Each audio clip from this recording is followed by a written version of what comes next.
Perdana Menteri Israel Benjamin Netanyahu mengaku mengetahui lokasi Iran menyimpan lebih dari 400 kg uraniumnya. Diklaim sebagai uranium yang diperkaya hingga tingkat yang mendekati tingkat senjata. Mengutip KBRI pada 29 September, hal ini diutarakan oleh Netanyahu dalam pernyataan langsungnya kepada sumber utama Fox News beberapa waktu lalu. Netanyahu mengklaim pihaknya mengetahui pasti lokasi Iran menyimpan uranium tersebut. Seraya menambahkan bahwa Israel telah berbagi informasi intelijen ini dengan Amerika Serikat. Lantas menurut laporan yang dikeluarkan oleh Badan Tenaga Atom Internasional, Iran memiliki lebih dari 400 kg uranium yang diperkaya hingga kemurnian 60% pada awal musim panas, tepat sebelum dimulainya perang yang dilancarkan Israel terhadapnya. Perlu dicatat bahwa memproduksi senjata nuklir membutuhkan pengayaan tambahan di atas 90%.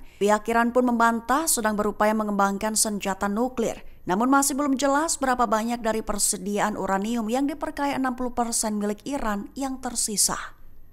Israel kian dikucilkan dunia imbas agresi terbarunya di kota Gaza. Bahkan dilaporkan bahwa sanksi di berbagai sektor pun menanti. Mengutip Tribun News pada 29 September, Israel disebutnya telah melancarkan agresi besar-besaran sejak Oktober 2023. Di mana yang menyebabkan ribuan warga sipil Palestina kehilangan nyawa, termasuk perempuan dan anak-anak. Krisis kemanusiaan yang memburuk di Gaza pun memicu gelombang protes global, sekaligus memaksa negara-negara di dunia meninjau ulang hubungan mereka dengan Israel. Bahkan kecaman terhadap Israel pun meningkat drastis setelah pasukan IDF meluncurkan serangan darat di kota Gaza, juga menggempur infrastruktur yang diklaim sebagai milik Hamas. Sehingga kini dampak nyata dari krisis ini pun mulai dirasakan Israel di sektor ekonomi. Termasuk Uni Eropa mengusulkan penangguhan sebagian perjanjian perdagangan bebas sebagai bentuk tekanan. Juga beberapa negara Eropa seperti Prancis, Belanda, Spanyol, dan Inggris telah menjatuhkan sanksi terhadap individu serta organisasi Israel yang terlibat dalam kekerasan di tepi barat. Presiden Amerika Serikat Donald Trump menjanjikan sesuatu yang istimewa di Timur Tengah, mengklaim sebagai sebuah peluang nyata dari semua pihak. Mengutip Al-Mayadin pada 29 September, hal ini ditulis langsung oleh Trump dalam Truth Social pada 28 September 2025. Dalam tulisannya, Trump menyatakan memiliki peluang nyata untuk kehebatan di Timur Tengah. Lebih lanjut menyatakan bahwa semua bergabung untuk sesuatu yang istimewa untuk pertama kalinya. Menegaskan bahwa pihaknya akan melakukan apa yang disebutnya istimewa tersebut. Perlu diketahui, Trump membayangkan gencatan senjata, pembebasan tawanan, dan pengawasan internasional untuk menstabilkan Gaza.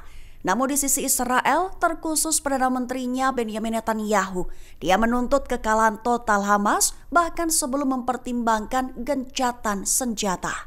Brigade Qassam peringatkan nasib dua tahanan Israel, di mana kontak antara mereka dengan dua tahanan itu terputus seusai Israel menyerang di dua wilayah di kota Gaza selama 48 jam terakhir. Mengutip Palestine Chronicle pada 29 September, hal ini diumumkan langsung oleh Qassam dalam pernyataannya di Telegram pada Minggu 28 September 2025. Lebih tepatnya, Qassam memperingatkan bahwa nyawa dua tahanan Israel terancam setelah kehilangan kontak, tepat di tengah meningkatnya serangan Israel dan memperdalam kerusakan di lingkungan Sabra dan Tel Al-Hawa, kota Gaza. Qassam memperingatkan bahwa nyawa kedua tahanan Israel berada dalam bahaya nyata, mendesak pasukan pendudukan Israel untuk segera mundur ke selatan Jalan Raya 8 dan menghentikan serangan udara selama 24 jam mulai pukul 18 waktu setempat.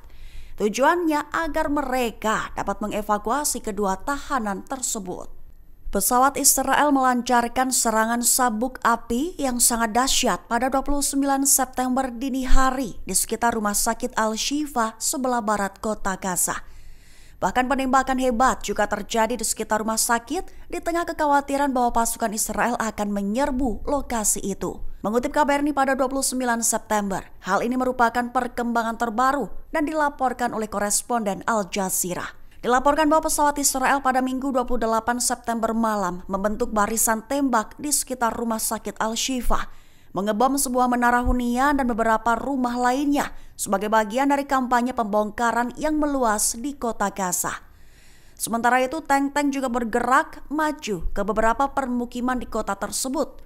Sumber di rumah sakit Gaza melaporkan bahwa 40 warga Palestina tewas dalam serangan udara Israel di beberapa wilayah di jalur Gaza sejak fajar. Penembakan sekali lagi difokuskan pada permukiman di kota Gaza dan serangan udara dilanjutkan di area di jalur Gaza Tengah dan Selatan. Tepat setelah seharian pembantaian yang menewaskan lebih dari 90 orang martir.